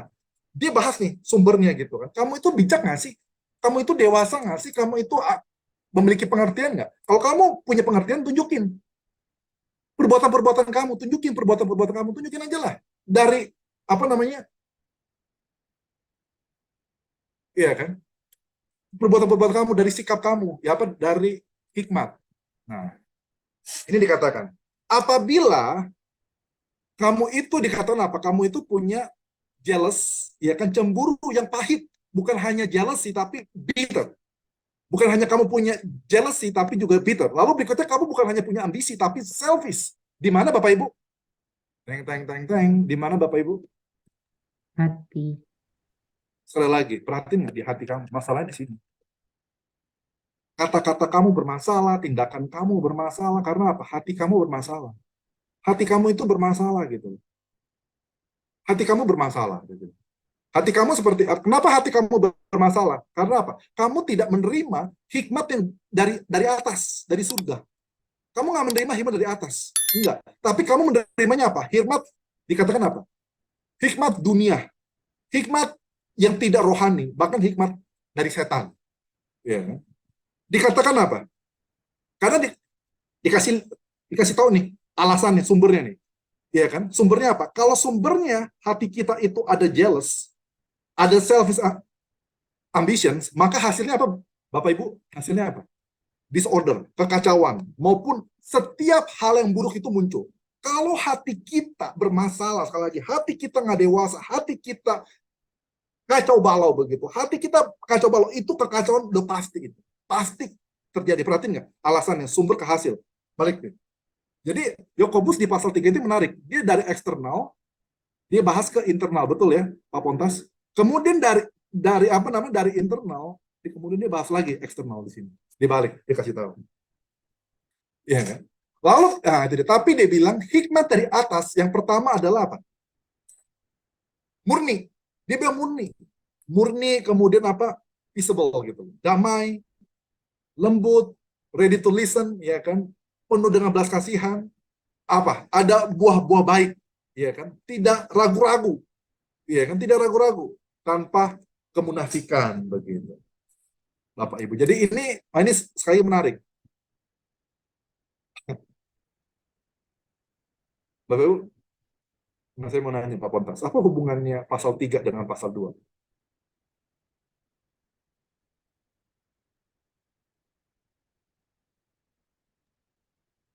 Saya sih lihatnya bahkan dari pasal 1 ya Bapak ya, kalau Betul. Jadi Bapak Ibu perhatiin nggak, pasal 1 Nah, pasal 3 itu semua nyambung semua loh, nggak terpisah-pisah. iya. Kalau ada peneliti, apa namanya, ada orang yang menyampaikan, Yakobus itu beda-beda semua, enggak, itu dia nggak ngerti gitu. Dia nggak ngerti karena pasal 1 pasal 3 itu nyambung semua. Karena apa? Pasal 1 dikatakan apa? Kalau kamu, ya kan, kalau kamu ada pencobaan, kamu itu harus meminta bukan dengan apa, dengan unwavering gitu loh. Jadi kamu minta dengan ragu-ragu, bukan. Iya kan? Kita tahu kenapa kita bisa minta tanpa ragu-ragu. Karena apa? Karena kita punya hikmat dari surga. Dan kita tahu kenapa pasal 2, kenapa bisa ada perpecahan. Kenapa kita bisa ada perpecahan, ya kan? Kenapa kita bisa pilih kasih? Kenapa kita bisa ada apa namanya? Kita ngomongnya apa, ngelakuinnya apa, betul ya? Kenapa? Karena apa? Kita nggak punya hikmat dari surga. Kita punyanya hikmat dari dunia, hikmat yang tidak spiritual maupun hikmat dari iblis, dari setan. Berarti nggak Bapak Ibu? Dari pasal 1, pasal 2, pasal 3 itu semua nyambung semua. Kuncinya apa? Kamu punya ini nggak sih? Hikmat dari atas, cuma itu doang. Simple loh. Kamu mengatakan, aku punya iman, tapi aku nggak punya perbuatan. Kesimpulannya apa? Kamu bukan dari Tuhan. Kamu nggak punya good fruit soalnya. Bapak perhatiin nggak? Semuanya nyambung. Pasal 1, 2, 3 semua nyambung. Inilah keajaiban kupas tuntas kita. Setahu saya ya, mohon maaf saya salah. Ini setahu saya kayaknya cuma di kelas ini saja sih. Saya tahu di mana pasal 1 dan pasal 5 itu semua nyambung. Dilihat satu benang merah itu semua nyambung. Kalau Bapak Ibu baca di komentar itu biasanya mereka pisah-pisahin semua. Gitu. Dan di sini baru kali ini bagi saya, ini kontribusi baru.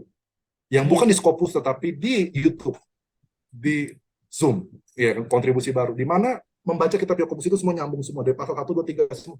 Oh, seperti ini loh. Dan itu akan nyambung Bapak Ibu di mana? Di pasal 4. Pasal 4 akan nyambung. Bagaimana dengan pasal 4? Nanti kita akan tunggu minggu depan. Kurang lebih seperti itu Bapak Ibu. Oke Bapak Ibu, ada pertanyaan? Di chat Bapak. Oh, di chat ya. Mungkin Pak Pontos bisa sampaikan. Silakan Pak. Oke. Pak Eh, Pontos. ada saya bingungnya karena double ya, maksudnya saya lihat terlalu banyak ilustrasi gitu. Berarti seperti yang Bapak bilang sebelumnya, ada seperti perhentian untuk mulai menyaksikan ini, ada alur cerita yang disampaikan dari ilustrasi-ilustrasi ini. Nah, kenapa dia lebih banyak di pasal 3 ini, Bapak? Nah, itu pertanyaan saya, karena Iya.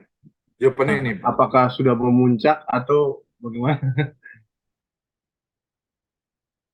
Jawabannya ini gimana ya? Nah, ini dia. Pembaca biasanya begini nih. Biasanya ya. Kalau ada perintah yang negatif, biasanya kalau ada perintah yang negatif ya kan, itu biasanya itu ada ilustrasinya lebih panjang. Biasanya ada ilustrasi lebih panjang. Kalau ada perintah negatif, biasanya dia bukan hanya kasih alasan, tapi dia kasih gambaran. Supaya apa Bapak Ibu? Bukan hanya dia kasih argumentasi secara premis ya, tapi dia juga kasih cerita. Yakobus. Supaya apa? Kita nangkep. Karena ini berat begitu Bapak Ibu. Karena ini berat. Gitu. Ini berat dan ini dia kenapa semakin banyak ceritanya, ilustrasi-ilustrasinya, karena lebih banyak Bapak Ibu perhati nggak, ilustrasi itu semakin banyak tentang menunjukkan internal kita, internal. Karena kenapa semakin banyak? Karena sebetulnya Yakobus itu sekarang udah nggak bahas lagi, maksudnya udah pindah gitu loh. Kan pertama dia masih baik kan ya. Saya kasih tau dulu nih eksternalnya begini-begini, tapi sekarang udah baca makin dalam, dia makin menunjukkan kejahatan hati kita. Dia semakin tunjukkan, keluarkan. Itu sebetulnya masalahnya. Semua masalah di pasal 1, semua masalah di pasal 2, ketidakadilan sosial, adanya perbedaan, pilih kasih, bahkan konflik di dalam pasal 4. Ya, kenapa kita bisa bingung kan? Kita bisa berantem, kita bisa konflik. Kenapa? Karena hatimu bermasalah. Hatimu bermasalah gitu. Kamu punya ingin, tapi kamu nggak dapat, kamu marah. Ada keinginan gitu. Keinginan kamu itu yang masalah gitu. Hati kamu itu loh, jahat. Kamu keinginan. Ingin. Desire, jealous, ya kan? Ada war, ya kan? Terus berikutnya apa Bapak Ibu? Ada kata apa lagi nih? Ya kan? Maka doa, Tuhan, pulihkan apa dia bilang? Sucikan hatiku. Masalahmu di hati gitu loh. Jadi minta Tuhan itu untuk ubahkan hati kamu. Minta hikmat dari Tuhan. Kamu itu harus dewasa begitu. Kalau kamu nggak dewasa, kamu itu dapat hikmat dari siapa? Dari iblis. Hikmat dunia dan hikmat diri sendiri. Makanya kamu akan hancur terus gitu. Jadi makanya Yakobus itu sekarang udah mulai masuk. Kenapa lebih banyak ilustrasi Pak? Karena dia mulai masuk intinya Pak. Ini klimaks sih sebetulnya. Kuncinya di situ. Udah mulai bahas gitu. Sebetulnya masalah utamanya di mana sih? Gitu Bapak Ibu. Sampai sini ada pertanyaan lagi. Ada silakan. Nih, silakan Pak Pontos kalau misalnya masih mau bertanya, tadi banyak chatnya sampai saya kehilangan. Oke. Silakan Leni Hartono. Pak Philip, ini sebenarnya dari chapter 2 pertanyaan Bapak yang sebelum libur, tapi saya jawab cepat karena jawabannya kayaknya Bapak yang membantu kita. Kan tadi kan Bapak kasih kita pertanyaan, ya ingat yang Bapak bilang, apakah Yakobus dan Paulus itu membicarakan hal yang berbeda ketika dia bilang, kok Paulus kan bilang kalau Abraham di-justified karena imannya, karena percaya, tapi kok Yakobus karena pekerjaannya gitu ya. Jadi saya mau jawab singkat aja, kalau salah ya Bapak bisa benerin. Maksudnya di Yakobus 2, 21, 23 itu kan Yakobus menulis dua-duanya ya Pak ya. Jadi kan 21 dia memang ngomong dengan mempersembahkan Ishak dia di-justified by works untuk Abrahamnya. Tapi di 23 dia sebenarnya mengekut lagi punya Paulus. Maksud saya mau jawab ini, tadi Bapak kan menekankan kalau Yakobus itu patronnya eksternal ke internal. Jadi apakah jawabannya itu? Kenapa kok jawabannya tidak beda, tapi Yakobus ingin menunjukkan eksternalnya dulu, yaitu ya Abraham yang menunjukkan dengan eksternalnya dia mempersembahkan Ishak, Makanya dia akhirnya di 23 dia mengekut juga punya Paulus. Jadi dia kan sama di situ. Kalau Abraham percaya pada Tuhan dan itu dipertimbangkan sebagai apa? Sebuah kebenaran, itu yang soal Bapak pertama. Yang kedua kan Bapak juga tanya, kenapa kok Yakobus mundur dari ayat pasal 22 ke 15? Jawabannya ya sama, karena dia ingin menunjukkan eksternalnya dulu terus internalnya. Apakah itu jawabannya, Pak? Saya cuma ingin Gitu. memastikan aja. Memastikan. Jadi sebetulnya kalau pertanyaan pertama bedanya Yakobus dengan Paulus itu apa? Maksudnya kok bisa nggak nyambung? Ini ya, saya tulis tuh. Keselamatan. Di dalam keselamatan itu ada awal. Betul ya? Awal kita diselamatkan. Betul Bapak Ibu ya? Lalu berikutnya kita ada di dalam, apa namanya, kemudian ini kita ada proses ketika kita diselamatkan. Oke? Kemudian ini akhir.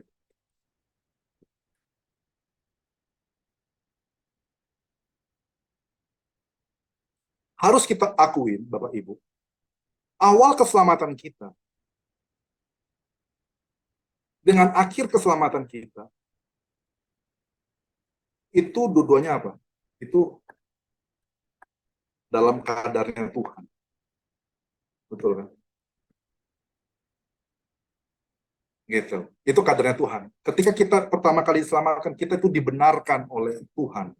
Ya, kita dibenarkan oleh Tuhan. Itu Tuhan. Ya, itu Tuhan gitu. Itu karya Tuhan. Termasuk akhir ketika kita dimuliakan begitu kan, itu juga Tuhan. Tetapi menariknya adalah apa saudara sekalian? Di sini ada prosesnya. Ada proses. Ini proses yang kadang kita ini dia proses ini adalah pertama di dunia. Lalu berikutnya apa? Terlihat. Oke? Jadi ketika Paulus bicara tentang keselamatan, meskipun dia bicara tentang keselamatan, tapi menurut Bapak Ibu, dia bicara tentang awal, proses, apa akhir? Awal, Pak. Betul, di awal. Jadi dia bicara tentang, hey, perjalanan keselamatan kita awalnya itu dimulai dari Tuhan dulu. Tuhan yang menyelamatkan kita. Itu dari awal, betul ya. Tetapi kan masalahnya kita harus akuin, ketika Tuhan menyelamatkan kita dari awal, itu kan perkaranya Tuhan dan itu bersifat abstrak. Betul ya Pak Pontas ya? Nah, itu keselamatan di awal, tetapi ketika kemudian kita dari awal kita kemudian mendengar firman Tuhan dan menghidupi firman Tuhan, menghidupi keselamatan kita ketika kita di dalam prosesnya itu, setelah kita diselamatkan, itu kan apa Bapak Ibu? Itu terlihat, itu yang terlihat, bukan abstrak lagi, tapi itu sudah menjadi konkret. Dan itu adalah apa? Itu kita akhirnya apa? Dan itu kita lakukan di dunia. Jadi begitu. Jadi adalah ketika Paulus bicara tentang keselamatan, dia itu menitik beratkan kepada di awal ini, keselamatan itu diinisiasi oleh Tuhan. Tapi ketika Yakobus mengatakan apa? Gue bukan bicara lu diselamatkan di awal apa di akhir, enggak. Gue mau buktinya, prosesnya sekarang. Prosesnya apa? Perbuatan-perbuatan lu. Karena ketika lu ada iman, pasti ada perbuatan. Ketika ada perbuatan, pasti lu menjustifikasi keselamatan yang sudah dapat dari Tuhan. Nggak mungkin enggak. Jadi di sini, jadi Yakobus itu bicara di sini Bapak Ibu. Nah, iya kan? Bicara di sini nih. Jadi waktu itu ada pertanyaan. Ingat ya waktu itu? Waktu itu ada pertanyaan. Pertanyaannya itu sebetulnya jangan dipadukan gitu loh. Jadi jangan kita mengajukan pertanyaan ini untuk yang di sini proses di tengah-tengah. Jangan pernah proses ini untuk yang di sini. Enggak, Bapak, nggak bisa begitu. Kita harus membaca Alkitab itu sesuai dengan konteksnya, sesuai dengan dengan stage-nya gitu. Jadi jangan sampai kita baru lahir tapi diperlakukan seperti orang dewasa yang harus cari duit sendiri, harus makan sendiri. Ya mati itu baik. Iya kan? Tapi jangan sampai ketika kita sudah dewasa, sudah menjadi pria dewasa, wanita dewasa, tapi kita diperlakukan seperti apa? Anak kecil, harus disuapin, digendong. Siapa yang kuat coba Bapak Ibu gendong saya? Iya kan? Tingginya 190 dan beratnya 80 kilo. Kan nggak mungkin gitu. Jadi gini, jangan dicampur aduk Bapak Ibu. Jadi paling susah adalah membaca Alkitab itu, ketika membaca Alkitab harus lihat konteksnya itu apa, stage-nya ini, tahapan si Paulus, tahapan si Yakobus itu apa. Jangan kita sesuaikan dengan kehidupan kita. Enggak, kehidupan kita yang harus disesuaikan dengan maksud Paulus, maksudnya si Yakobus begitu. Begitu Jadi kira-kira.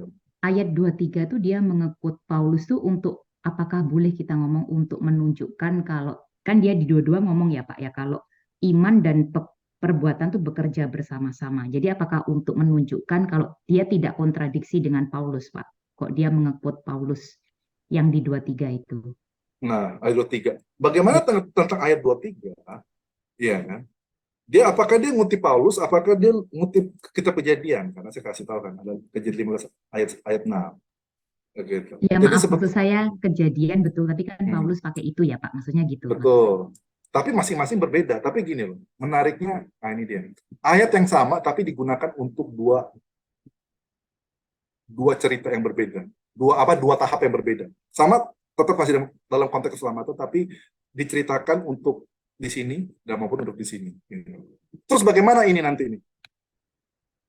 Nanti ya kita bahas ini deh. Nanti kita akan bahas ini karena ini menarik Bapak Ibu. Ini dia bilang apa? Abraham, Bapak Ibu dikatakan apa?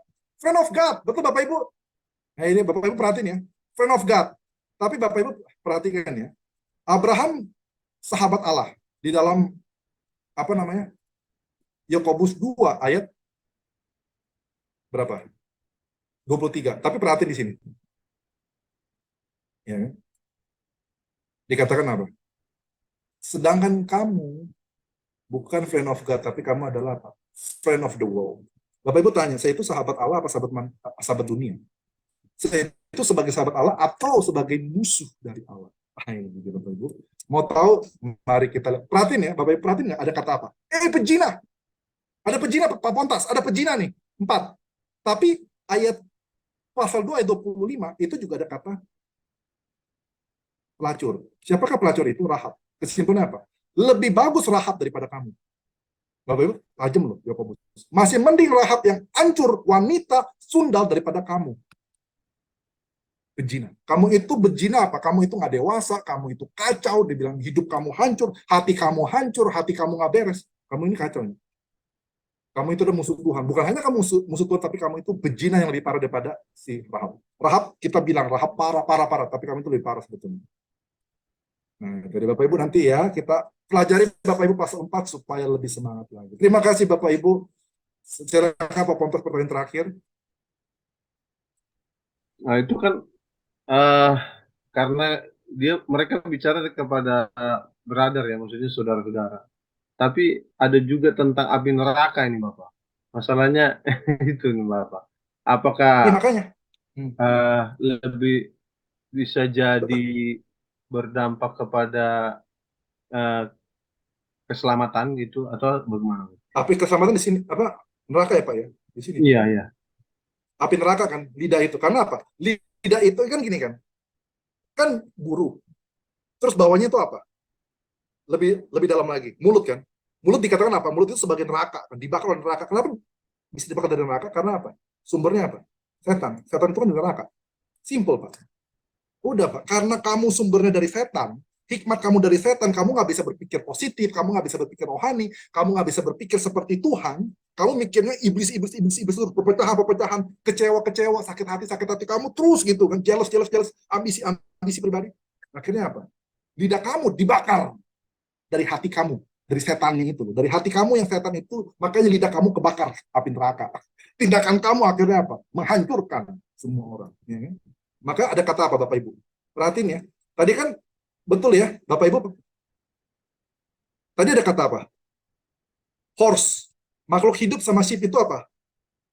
Istilahnya kayak instrumen peperangan ya. Instrumen peperangan di mana Bapak Ibu? Di darat sama di laut, betul ya. Kemudian perhatiin nggak ayat yang ke-1, pasal yang ke-1. Dari mana wars? Ting. Ini bukan kebetulan loh. Yakobus pakai kata war sengaja dia. Pakai kata fighting. Kenapa dia pakai istilah ini? Karena iblis itu bukan hanya memecah belah kita, tapi membuat kita itu berperang. Bukan hanya memecah belah, tapi sampai kayak peperangan Bapak Ibu. Pelayanan jadi kacau, kehidupan rumah tangga jadi kacau. Karena apa? Iblis itu bekerja. Membakar gitu kita semua. Gitu Pak. Nah, itu dia. Makin lihat ya Pak ya, makin ke dalam. Berarti berdampak kepada keselamatannya, Bapak? Enggak. Bukan berdampak keselamatannya Pak, memang dia orang itu. Beda konteks, Pak Pontas. Betul, bukan Ya. beda konteks. Yakobus mengatakan begini. Ya, kan perhatiin nggak? Ini bukan masalah orang ini gini loh. Coba perhatikan deh kata-kata Yakobus dari pasal 2. Kamu tunjukin perkataan kamu tuh yang kamu punya iman, tunjukin ke aku melalui perbuatan itu. Aku tunjukin. Iya kan? Terus berikutnya dia mengatakan, kamu lihat kan kamu ada peperangan. Kamu lihat kan. Ini kamu itu hikmahnya dari mana? Kesimpulannya apa? Ketika Yakobus mengatakan begitu, mereka sebetulnya sedang Yakobus itu sepertinya sedang menyadarkan, hey, kamu jangan-jangan bukan dari aku loh. Nah, ini dia. Saya mungkin mau menutup dari sini loh. Coba mungkin Pak Pontas baca. Pak Pontas baca di dalam mana tuh? Di dalam 1 Yohanes 2.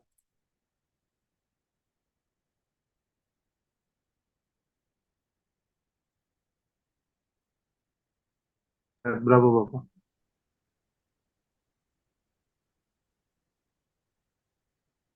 Nah, Bapak Ibu, mungkin saya baca ini Bapak Ibu ya. Ini mungkin menjadi penguatan buat kita ya. Bukan penguatan sih. Menjadi refleksi buat kita Bapak Ibu. Oke? Bapak Ibu semua, Bapak Ibu lihat ya. Sudah lihat Bapak Ibu ya? Sudah lihat? Di dalam 1 Yohanes 2 ayat 18 sampai 19. Dikatakan apa? Yohanes mengatakan, hei anak-anakku. Iya kan? Kamu udah mendengar antikris yang satu itu. Antikris yang satu itu sedang datang. Betul ya? Antikris yang satu itu sedang datang. Tetapi dia bilang sekarang sudah banyak antikris. Sudah banyak antikris Bapak Ibu.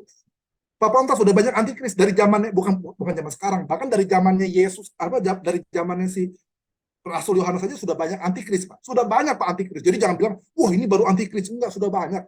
Kita aja yang heboh. Sebetulnya sudah ada kok dalam kisahnya waktunya Rasul Yohanes, ya kan? Banyak antikris, ya kan? Now many antikris sudah bangkit. Dikatakan siapa? Antikris ini dari mana, Pak? Mereka yang keluar dari kita. Jadi antikris ini Bapak Ibu, ini ada di tengah-tengah orang percaya. Ada di gereja justru. Mereka keluar dari kita, ya kan? Kalau mereka benar-benar dari kita, ya kan? Benar-benar sama-sama kayak kita, ya kan? Mereka tetap akan bersama dengan kita, ya kan? Tapi mereka keluar, ya kan? Supaya itu nyata bahwa mereka itu, ya. Jadi kesimpulannya begini Bapak Ibu, perhatiin ya. Ini makanya kita masuk akal ketika kita melihat Yakobus. Yakobus sama Yohanes mirip. Ada keselamatan di awal. Ya kan? Sekali lagi, di awal ini kan nggak ada yang tahu siapa yang diselamatkan apa enggak. Itu cuma masalah apa? Hanya Tuhan yang tahu, betul ya? Betul Bapak Ibu?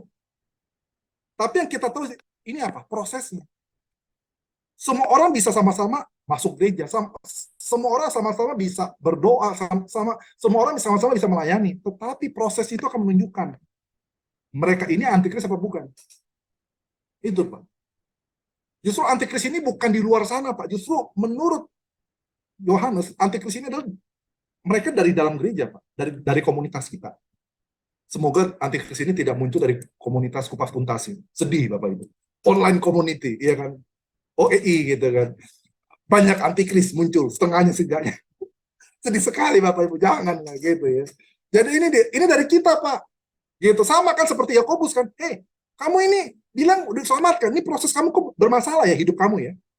Itu dia. Kalau Yohanes lebih strict lagi, kamu antikris. Yakobus masih baik kan, nggak ada bilang kamu antikris, cuma ditegur aja gitu, tegur keras, tapi nggak dilabeli. Bapak Ibu, sebetulnya penulis-penulis Alkitab Rasul itu keras, ya kan, melabeli orang dengan antikris, terus juga tegurnya keras, ya kan, di skakmat gitu kan, dikejar, ditutup, sehingga Bapak Ibu nggak bisa kabur kemana-mana, itu nih. Tapi itulah firman Tuhan, keras. Tapi yang bertahan, itu benar-benar apa? Kita dari Tuhan. Kalau yang keluar, itu bukan dari Tuhan. Udah simpel, sesederhana itu. Jadi makanya kita kadang sedih ya, Tuhan, ini sudah sama-sama lu pelayanan sama kita, sudah sama-sama lu bahkan udah hidup sebagai suami istri, tapi nantinya keluar. Hidupnya tidak karuan. Kedewasaannya kacau balau, itu dia. Bukan dari Tuhan. Nanti prosesnya lihat, apakah dia itu akan bertahan positif atau dia negatif. Kalau positif benar dari Tuhan. Tapi kalau dia nggak kuat di prosesnya dia keluar, dia mungkin nggak keluar. Beda ya. Kalau Yohanes kan mereka keluar, tapi Yakobus enggak, masih belum keluar, tapi bikin masalah di persekutuan, bikin masalah di gereja, bikin masalah di persekutuan, bikin masalah di komunitas, bikin masalah di relasi. Ya, ini kacau balau. Ini kacau balau. Gitu Pak. Jadi di situ Pak jawabannya. Terima kasih banyak. Terima kasih Pak. Saya serahkan kepada Ibu Asmita.